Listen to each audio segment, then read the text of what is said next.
आज हम पढ़ेंगे सर्वनाम। इससे पहले हमने पढ़ा है संज्ञा, संज्ञा के विकार, ठीक है।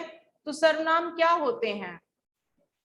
सर्वनाम वे शब्द होते हैं जिनको हम संज्ञा शब्दों के स्थान पर प्रयोग करते हैं, ठीक है ना। संज्ञा शब्द जैसे हम कोई भी अनुच्छेद लिख रहे हैं, किसी व्यक्ति के बारे में लिख रहे हैं और हम बार बार उस व्यक्ति का नाम या संज्ञा शब्द को बार बार प्रयोग करें तो हमें बोलने में भी अटपटा लगता है, सुनने में भी अटपटा लगता है, अच्छा नहीं लगता है, ठीक है ना। हमें मतलब एक सहजता नहीं आती है भाषा में।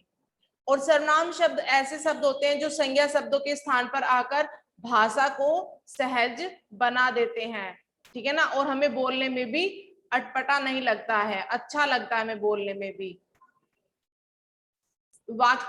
वाक्यों में सहजता आ जाती है। अब जैसे बोले कि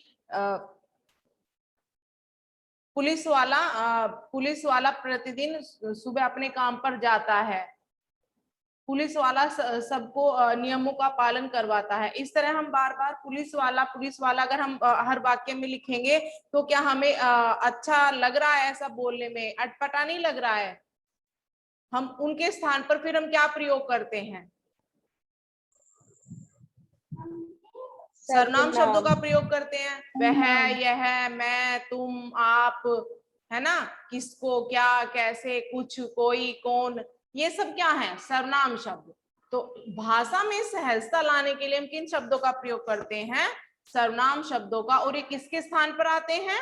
संज्ञा शब्दों के स्थान पर आते हैं, ठीक है। इनका कार्य क्या होता है?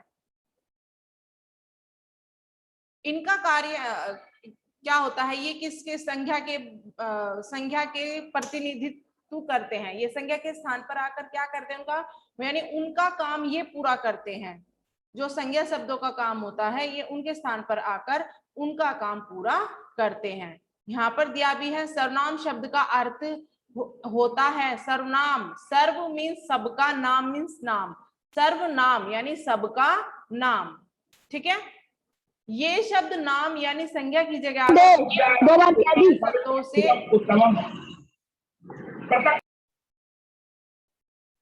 ये शब्द नाम यानी संज्ञा की जगह आकर भाषा को संज्ञा शब्दों के अधिक प्रयोग होने वाले दोष से बचाते हैं। यानी कौन से दोष से बचाते हैं?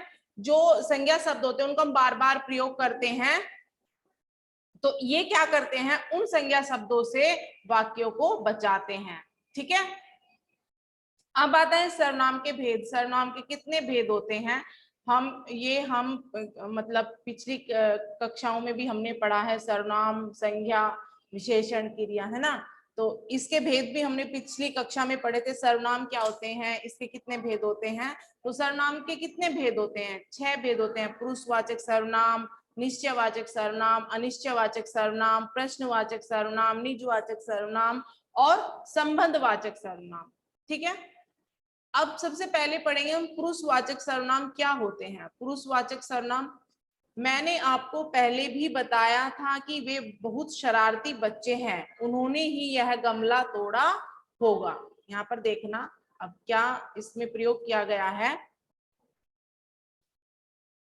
इस वाक्य में मैंने बोलने वाले के लिए, मैंने किसके लिए प्रयोग किया गया है? बोलने वाले के लिए। मीन्स मैंने अपने बारे में, ठीक है। बोलने वाला बोल रहा है मैंने, और आपको यानी दूसरे व्यक्ति को जो सुन रहा है, ठीक है।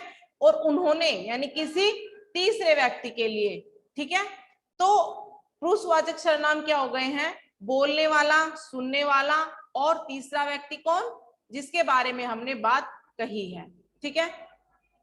बोलने वाले, सुनने वाले तथा अन्य व्यक्ति के लिए जिन सर्वनाम शब्दों का प्रयोग किया जाता है उन्हें हम पुरुषवाचक सर्वनाम कहते हैं। जैसे अपने लिए हम कौन से शब्द प्रयोग करते हैं? मैं, हम, है ना। दूसरे के जो सुनने वाला उसके लिए हम क्या करते हैं? आप, तुम, है ना। और जो तीसरा व्यक्ति है उसके लिए हम क्या करते हैं? उन्होंने, इन्होंने, वे, ये शब्द, इन शब्दों का हम प्रयोग करते हैं। तो ये सब क्या होते हैं? पुरुषवाचक सर्वनाम। पुरुषवाचक सर्वनाम के 3 भेद होते हैं, उत्तम, मध्यम और अन्य। उत्तम क्या होता है? उत्तम वह होता है जिसमें हम अपने बारे में बात कर रहे हैं, बोलने वाले के लिए होता है उत्तम, जैसे मैं और हम, ठीक है। और मध्यम में सुनने वाला यानी श्रोता, श्रोता कौन होता है? सुनने वाला, तुम, आप, है ना। और अन्य में किसी तीसरे व्यक्ति के बारे में जब हम बात करते हैं वह किस में आते हैं? अन्य पुरुषवाचक सर्वनाम में आते हैं, जैसे वह, वे, है ना, इन्होंने, उन्होंने, ये सब किस में आते हैं? अन्य पुरुषवाचक सर्वनाम शब्द में आते हैं, ठीक है। उसके बाद आता है निश्चयवाचक सर्वनाम। निश्चयवाचक, नाम से ही स्पष्ट हो रहा है, निश्चयवाचक। निश्चय यानी जो बात निश्चित है, जो बात निश्चित है, कंफर्म है। जैसे जो सर्वनाम शब्द पास या दूर की वस्तु की ओर संकेत करते हैं उन्हें निश्चयवाचक या संकेतवाचक सर्वनाम भी कहते हैं। ये याद रखना, निश्चयवाचक सर्वनाम को हम संकेतवाचक सर्वनाम भी कहते हैं, ठीक है। जैसे यह, वह, ये, वे, संकेत करने के लिए इन शब्दों का प्रयोग किया जाता है। जैसे यह मेरी साइकिल है, इसे मुझे मेरे नाना ने दिलवाया है, इसे यानी संकेत करते हुए हम बोल रहे हैं, ठीक है। इससे मैं स्कूल भी जाता हूँ, वे तुम्हारे खिलौने नहीं है, वे। अब यहाँ पर देखो, वे हमने पुरुषवाचक सर्वनाम में भी पढ़ा अन्य के लिए, लेकिन वे का प्रयोग हम निश्चय में भी कर रहे हैं। लेकिन वहां पर देखना, वहां पर हमने किसी प्राणी के बारे में बात की है, मतलब सजीव वस्तु के बारे में बात की है, और जो निश्चयवाचक सर्वनाम में हम बात कर रहे हैं वो निर्जीव वस्तु, अप्राणीवाचक वस्तु के लिए हम प्रयोग कर रहे हैं, ठीक है। खुशी से पूछे बिना उन्हें मत लो, उन्हें, उन्हें हम उसमें भी करते हैं पुरुषवाचक सर्वनाम में और यहाँ पर निश्चयवाचक सर्वनाम में। लेकिन वाक्य से स्पष्ट करो कि ये किसके लिए, उन्हें, यानी संकेत करके हम बोल रहे हैं उन्हें, किसी मतलब वस्तु की ओर संकेत कर रहे हैं, ठीक है। अधिकतर निश्चयवाचक सर्वनाम शब्द वस्तुओं के लिए प्रयोग किए जाते हैं, ठीक है। यदि किसी वाक्य में इसने शब्द इट या दिस के रूप में आए तो वहां निश्चयवाचक सर्वनाम होता है। इट या दिस हम किसके लिए लगाते हैं? जो निर्जीव वस्तुएं होती हैं उनके लिए लगाते हैं। जैसे यह मेरी कार है, कार अप्राणीवाचक है, निर्जीव है। इसने मेरा काम बहुत आसान कर दिया है। इसके विपरीत अगर यह ही और सी मीन्स प्राणीवाचक में आए, सजीव वस्तु में आए, तो वहां पर क्या होता है? अन्य पुरुषवाचक होता है, ठीक है। जैसे उन्हें मेरी बात माननी पड़ेगी, यानी हम किसी व्यक्ति के बारे में बात कर रहे हैं तो वहां पर अन्य पुरुषवाचक सर्वनाम होगा। अगर हम किसी निर्जीव वस्तु, जैसे उन्हें मेरे पापा ने मुझे दिलवाया है, यानी हम किसी वस्तु की ओर संकेत कर रहे हैं, तो वहां पर क्या होगा? निश्चयवाचक सर्वनाम, ठीक है। अनिश्चयवाचक सर्वनाम, अभी हमने निश्चयवाचक सर्वनाम पढ़ा था जो निश्चित है वस्तु। अब अनिश्चय यानी उसके बारे में हम निश्चित नहीं है, हमें नहीं पता है, ठीक है। जिन सर्वनाम शब्दों से उनकी संज्ञाओं के बारे में निश्चित पता नहीं होता है उन्हें हम अनिश्चयवाचक सर्वनाम कहते हैं। जैसे कोई, कुछ, किसी, है ना, ये सब क्या होते हैं? अनिश्चय, हमें पता नहीं है कि कौन है, निश्चित नहीं है हम। जैसे दरवाजे पर कोई खड़ा है या कोई दरवाजा खटखटा रहा है ना, तुम्हारी कमीज पर कुछ लगा है, यानी हमें पता नहीं है कि क्या लगा है, कौन खड़ा है, कौन खटखटा रहा है, तो यहाँ पर अनिश्चयवाचक सर्वनाम हो जाएगा। ऊपर दिए गए वाक्यों में आए कोई, कुछ, किसी शब्दों में उनकी संज्ञाओं का सही पता नहीं चल रहा है, इस कारण ये अनिश्चयवाचक सर्वनाम है, ठीक है।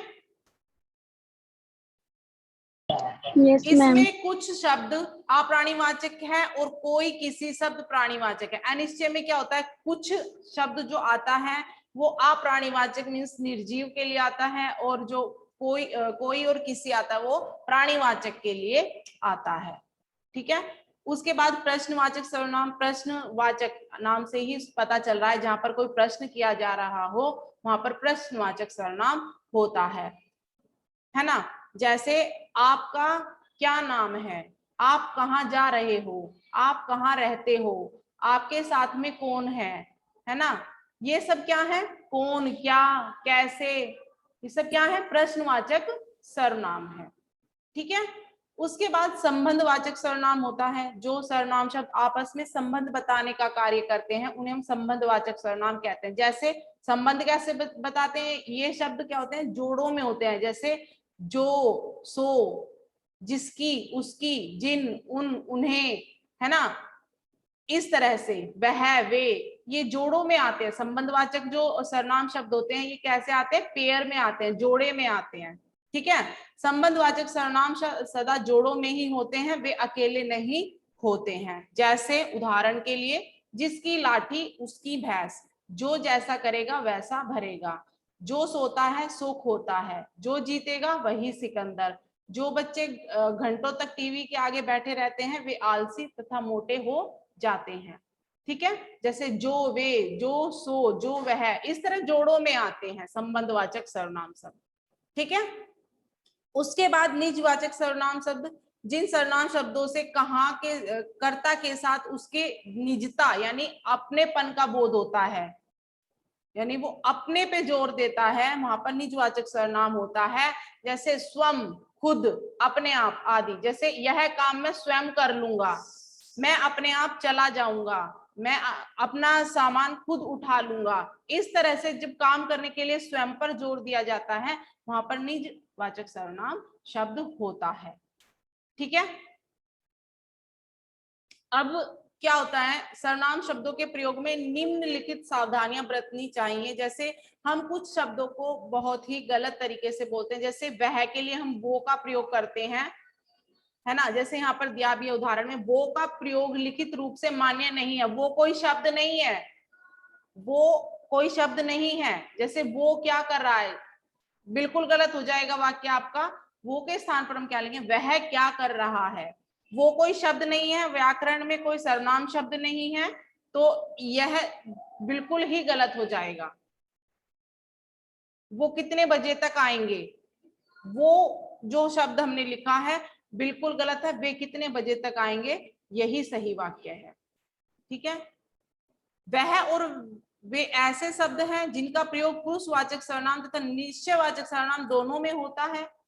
पुरुषवाचक सर्वनाम में अन्य के लिए होता है, निश्चय में भी संकेत के लिए होता है। ठीक है, इनमें हमें यह ध्यान रखना चाहिए कि अगर वह ही के रूप में आ रहा है तो वहां पर क्या होगा, अन्य पुरुषवाचक सर्वनाम। अगर इट और दिस के रूप में आ रहा है वह, दैट के रूप में आ रहा है वह, तो वहां पर क्या होगा, निश्चयवाचक सर्वनाम। या इज दिस आ रहा है तो वहां पर भी क्या होगा, निश्चयवाचक सर्वनाम। ठीक है, जैसे उदाहरण दिया है, वह मेरा बस्ता है, वह मेरा बस्ता है, वे मेरी पुस्तकें हैं। बस्ता और पुस्तकें दोनों अप्राणीवाचक हैं, निश्चयवाचक सर्वनाम। ठीक है, वह मेरी कक्षा में पढ़ता है, मीन्स या किसी पर्सन के बारे में बात हो रही है, किसी व्यक्ति के, किसी विद्यार्थी के बारे में बात हो रही है, तो यहाँ पर पुरुषवाचक सर्वनाम होगा। वे तुम्हारी कक्षा में पढ़ते हैं, यहाँ भी किसी विद्यार्थी के बारे में बात हो रही है, तो यहाँ पर भी पुरुषवाचक सर्वनाम होगा। दोनों में अंतर अच्छे से समझ लेना, क्योंकि वह, वे दोनों में ही प्रयोग होते हैं, लेकिन जब वाक्य आएगा तो वाक्य के अनुसार ही आपको पता चलेगा कि ये निश्चयवाचक सर्वनाम में आएगा या अन्य पुरुषवाचक सर्वनाम में आएगा। ठीक है, आप सर्वनाम शब्द के साथ हो, दो, करो आदि का प्रयोग अशुद्ध होता है, इनकी जगह आते हैं है, दीजिए, कीजिए, दें, करें आदि का प्रयोग करना चाहिए। जैसे आप बहुत मीठा बोलते हो, बोलते हो अशुद्ध, आप बहुत मीठा बोलते हैं, ये सही है, आप बहुत मीठा बोलते हैं। तो व्याकरण की दृष्टि से अगर हम देखें तो हम बहुत सारे शब्दों को इतना गलत बोलते हैं, तो उनको हमें सुधारना चाहिए। जैसे अभी मैंने 2-3 शब्दों को आपको बताया, जैसे वो कोई शब्द नहीं है, उसके स्थान पर हमें वह प्रयोग करना चाहिए। हो, कहीं हम हो का प्रयोग कर रहे हैं तो वहां पर है का प्रयोग करना चाहिए, है का प्रयोग करना चाहिए। ठीक है।